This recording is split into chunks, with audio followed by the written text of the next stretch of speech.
The sleek scout ship Stellar Observer glided silently through the darkness of space, its advanced engines barely humming as it approached the third planet of an unremarkable yellow star.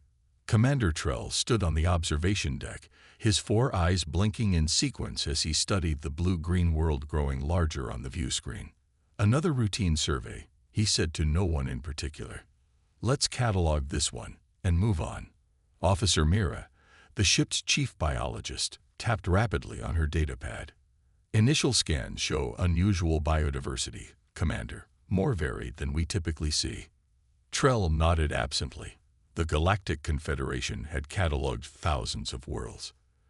This was just one more assignment before they could return home. Standard procedure: send down the probes. Within hours, the ship's computers were overwhelmed with incoming data. Mira's eyes widened as she reviewed the findings.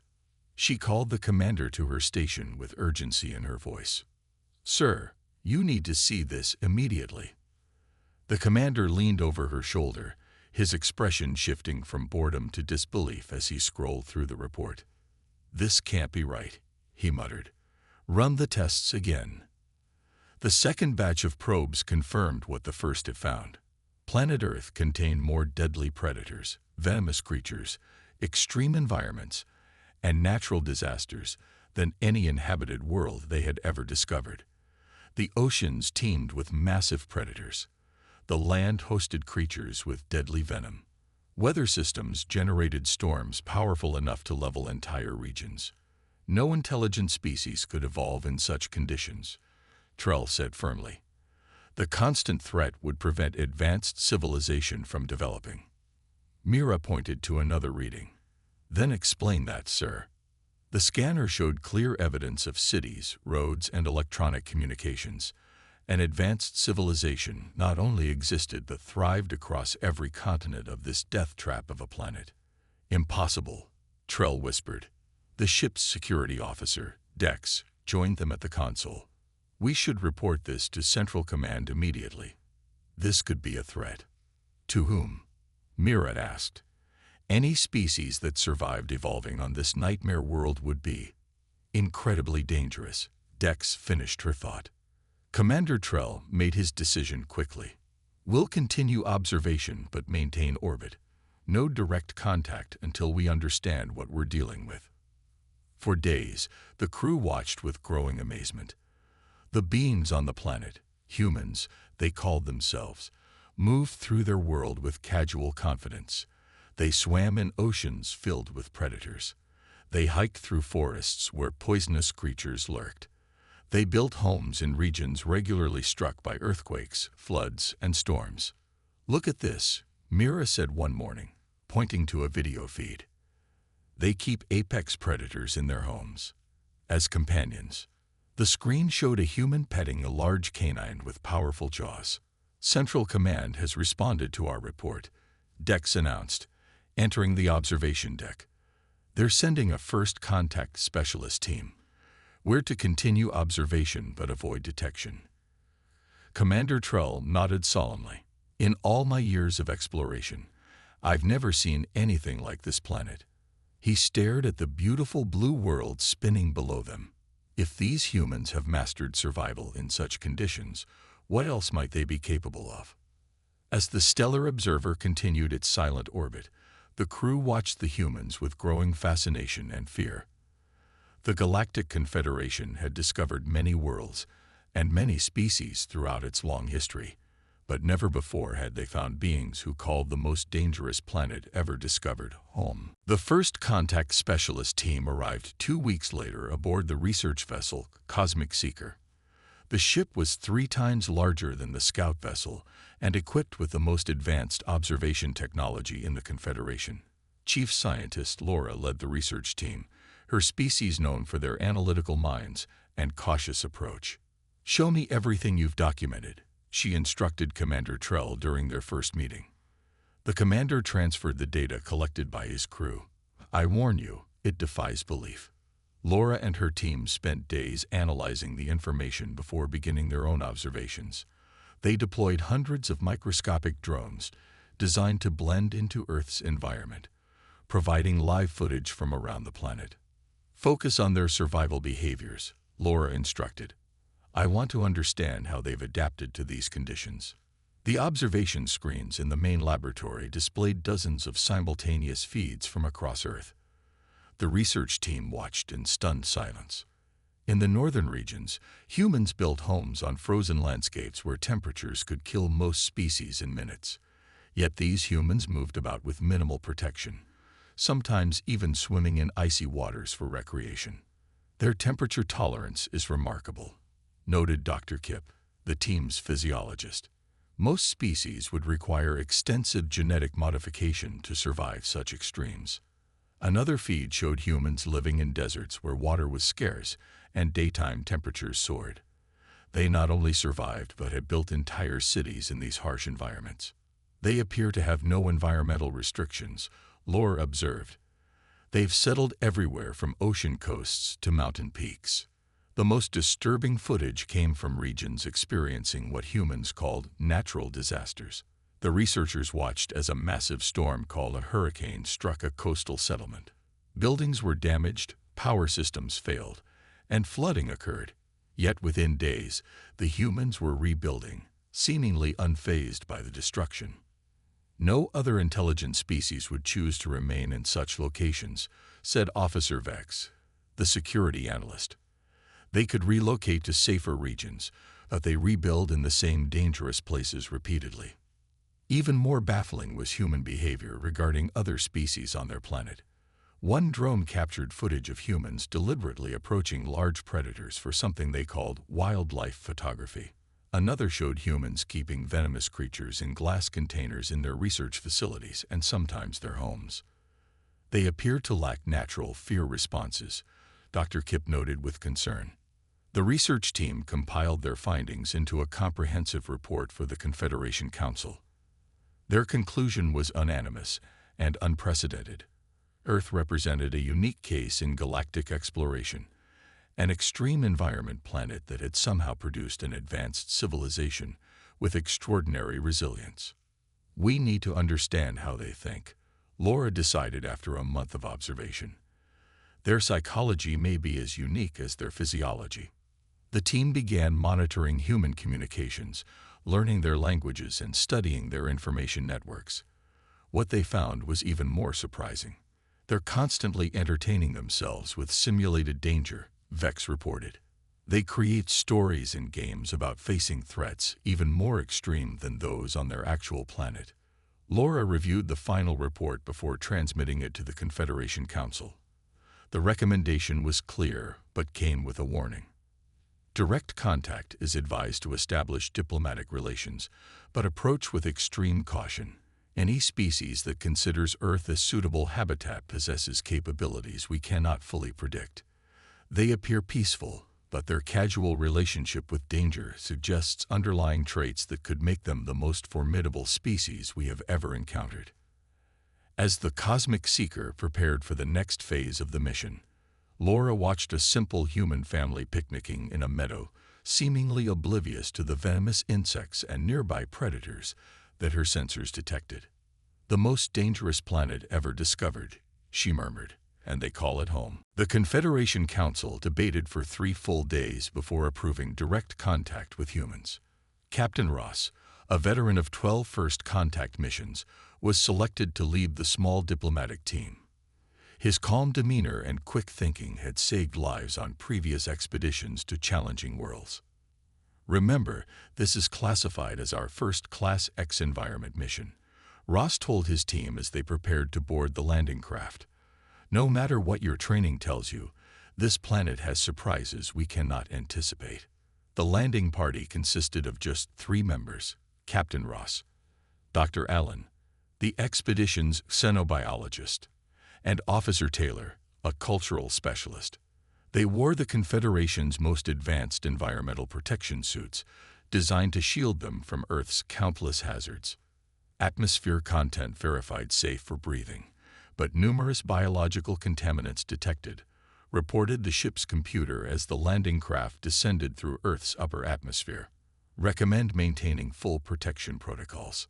Dr. Allen monitored the readings on her portable scanner. The biodiversity is even more extraordinary up close.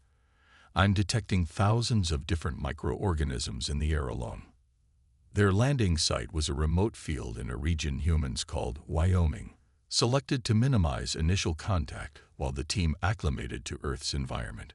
The small craft touched down gently on a grassy plain surrounded by tall mountains. Gravity slightly stronger than our training simulations, noted Officer Taylor as he took his first careful steps on Earth's surface. We'll need to adjust our movements. Captain Ross surveyed the landscape. Despite the beauty of the setting, his training reminded him that danger could lurk anywhere. The team had barely completed their initial readings when they detected an approaching vehicle. "Someone's coming," Taylor said, tension in his voice. "They must have tracked our descent." "Defensive positions," ordered Ross, though their mission protocols strictly prohibited weapons. "Remember your training." A simple ground vehicle stopped about 50 meters from their landing craft. 3 humans emerged, looking curiously at the aliens but showing none of the fear or panic the team had expected. "Well, I'll be damned," said one of the humans, an older male with weathered skin. "Guess we're not alone after all." Captain Ross stepped forward cautiously. "We come in peace as representatives of the Galactic Confederation," he said, their communication devices translating his words into the local language. The humans looked at each other and then, surprisingly, laughed.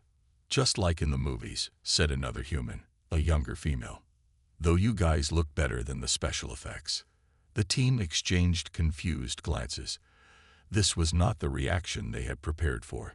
"You are not alarmed by our appearance?" asked Officer Taylor. The older human shrugged. "Honestly, after everything that's happened on this planet in the last century, aliens seem pretty tame by comparison." Dr. Allen's scanner suddenly blared with alerts. "Captain, I'm detecting an approaching weather system with electrical discharge.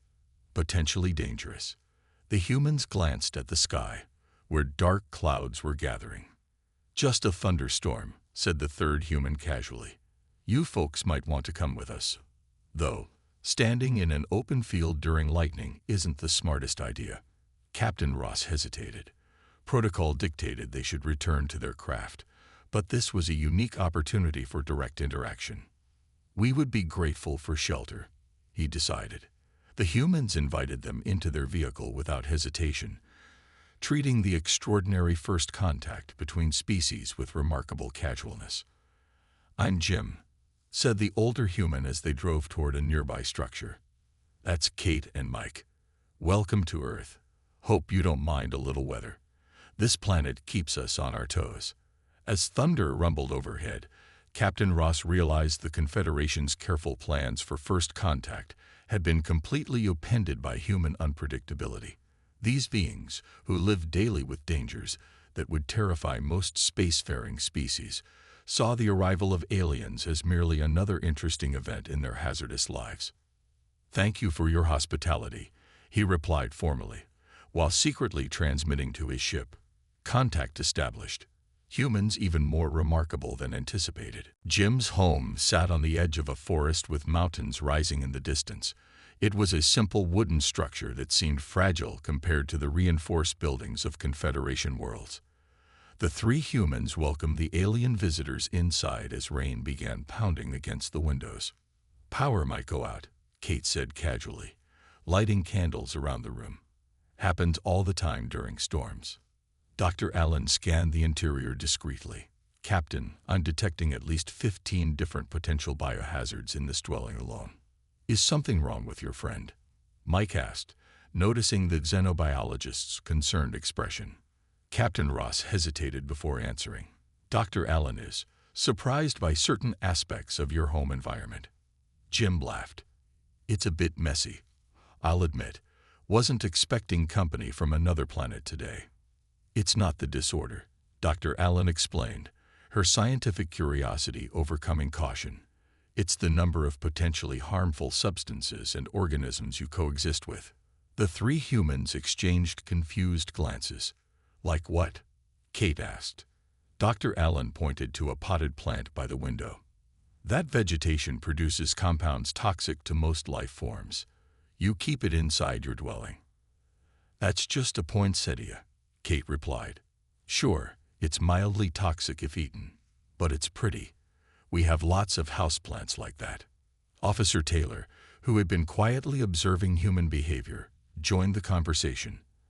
Our studies show your planet has more venomous creatures, predators, and pathogens than any inhabited world we've encountered. How do you manage daily survival?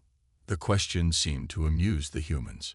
We just live, Jim said simply. Been doing it for thousands of years. Lightning flashed outside, followed immediately by a thunderous boom that shook the house. The aliens flinched instinctively, but the humans barely reacted. Must seem strange to you, Mike said, noticing their discomfort. But Earth is the only home we've known. We've adapted. Captain Ross removed his protective helmet, a gesture of trust that made Dr. Allen gasp. Tell us about your history, he asked. For the next hour, the humans shared stories about Earth's past. They described ice ages where temperatures plummeted globally, causing mass extinctions that humans survived through ingenuity. They talked about plagues that wiped out millions, volcanic eruptions that darkened skies for years, and catastrophic wars fought with increasingly deadly weapons. And yet you persisted, Captain Ross observed. Most species would have perished or abandoned such a world. Jim stood and walked to a bookshelf, retrieving an old photo album. My grandfather lived through the Dust Bowl, Great Depression, and 2 world wars, he said, showing them faded photographs. People back then endured hardships we can barely imagine today. It's in our nature to adapt and overcome. Dr. Allen's scientific mind was racing. She conducted a quick medical scan of their hosts, confirming her growing theory. Captain, she said quietly, humans appear to have unique biological and psychological adaptations. Their bodies constantly repair cellular damage at rates we've never observed in other species, and their psychological response to danger is unusual. How so? Captain Ross asked. Most intelligent species develop advanced technology to create safer environments, she explained. Humans develop technology too, but they use it to push into more dangerous environments. They seek out challenge rather than avoid it. Outside, the storm was intensifying. The lights flickered and then went out completely, leaving only candlelight illuminating the room. See, Kate smiled. Just another Tuesday on Earth. Captain Ross transmitted a priority message to the Confederation vessel in orbit. Recommend immediate recategorization of humans. They are not merely survivors of a dangerous world. They have evolved in partnership with danger itself. Their potential as allies or adversaries must be reassessed accordingly. As the storm raged outside, the aliens began to understand the truth about humans. Earth hadn't merely shaped them. Its relentless challenges had forged them into something extraordinary, a species that thrived on overcoming the impossible. Captain Ross woke to the sound of urgent beeping from his communication device. Outside Jim's house, the morning sun revealed a landscape transformed by the night storm. Trees had fallen, and a small stream behind the property had swollen into a rushing torrent. Captain, we have a situation, came the voice of Commander Laura from the orbiting ship. Our sensors have detected seismic activity beginning approximately 20 kilometers from your position. It appears to be what humans call an earthquake. Ross looked around at his team, who were sharing a morning meal with their human hosts. Dr. Allen was enthusiastically sampling something called pancakes, while Officer Taylor conversed with Kate about human social structures. How severe? Ross asked quietly. Significant. Our models predict substantial ground displacement. Captain, your team should return to the landing craft immediately. Jim approached, offering a steaming cup. Coffee? You look like you could use it. Thank you, but we may need to cut our visit short, Ross replied, accepting the cup despite Dr. Allen's disapproving glance. Your region appears to be in danger. Before he could explain further, the ground beneath them trembled slightly. The humans paused, exchanging knowing looks. Earthquake, Mike said simply. Might be a big one. The aliens' equipment suddenly blared with warnings as their sensitive instruments detected the coming shockwave.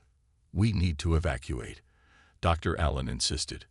"Our landing craft has stabilizers that will—" Her words were cut off as the main tremor hit. The wooden house creaked and swayed alarmingly. Pictures fell from walls, and furniture slid across the floor. Outside, they heard the crash of falling trees. Under the table, Jim shouted, pulling Dr. Allen down beside him as a ceiling beam cracked above them. The aliens' technology failed spectacularly in the chaos. Their communication devices emitted painful feedback before shutting down. The protective suits that had been charging overnight went into emergency lockdown, becoming useless rigid shells. "Outdoor shelter is safer," Kate yelled over the noise, already helping Officer Taylor toward the door.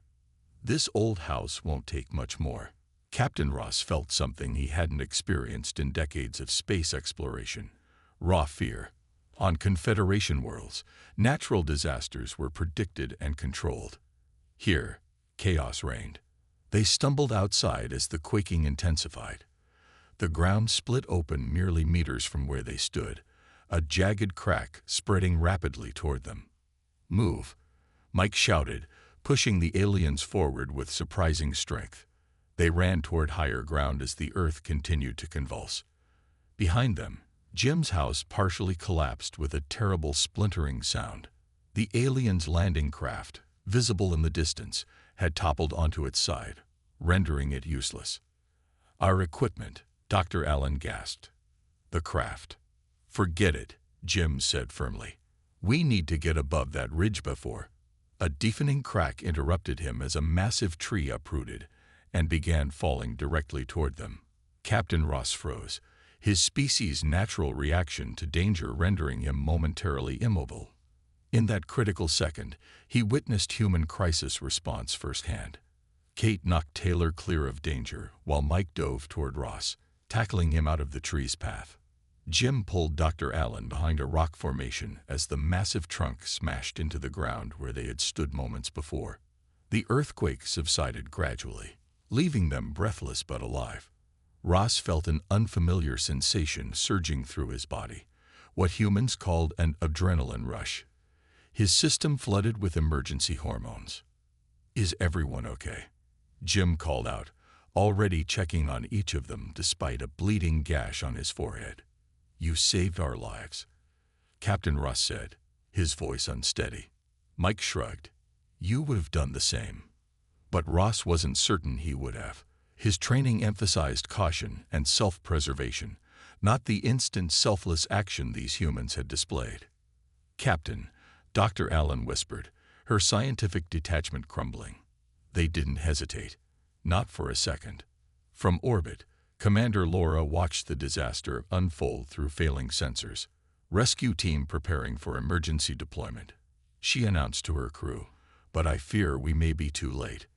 She couldn't know that on the surface below, the aliens were witnessing firsthand what made humans truly dangerous. Not their technology or their strength, but their unflinching courage in the face of catastrophe. Captain Ross woke to the sound of urgent beeping from his communication device. Outside Jim's house, the morning sun revealed a landscape transformed by the night storm. Trees had fallen, and a small stream behind the property had swollen into a rushing torrent. "Captain, we have a situation," came the voice of Commander Laura from the orbiting ship.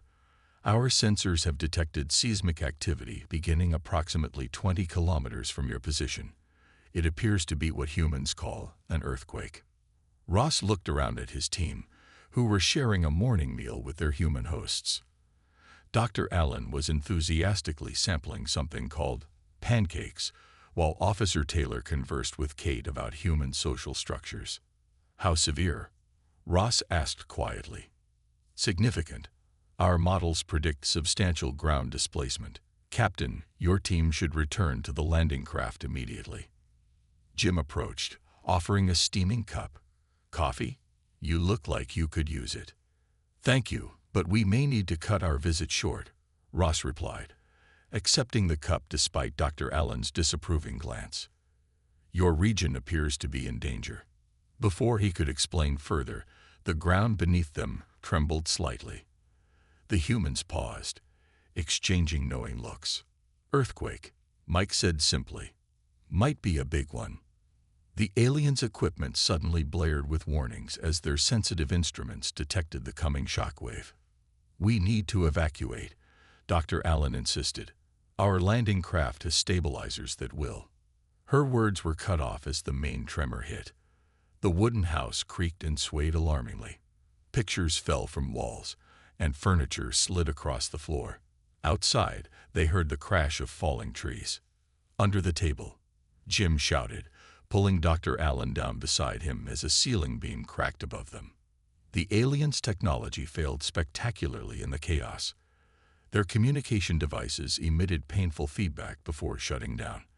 The protective suits that had been charging overnight went into emergency lockdown, becoming useless rigid shells. Outdoor shelter is safer, Kate yelled over the noise, already helping Officer Taylor toward the door. This old house won't take much more. Captain Ross felt something he hadn't experienced in decades of space exploration: raw fear. On Confederation worlds, natural disasters were predicted and controlled. Here, chaos reigned. They stumbled outside as the quaking intensified.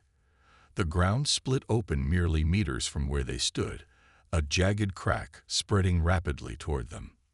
Move, Mike shouted, pushing the aliens forward with surprising strength. They ran toward higher ground as the earth continued to convulse. Behind them, Jim's house partially collapsed with a terrible splintering sound. The aliens' landing craft, visible in the distance, had toppled onto its side, rendering it useless. Our equipment, Dr. Allen gasped. The craft. Forget it, Jim said firmly. We need to get above that ridge before. A deafening crack interrupted him as a massive tree uprooted and began falling directly toward them.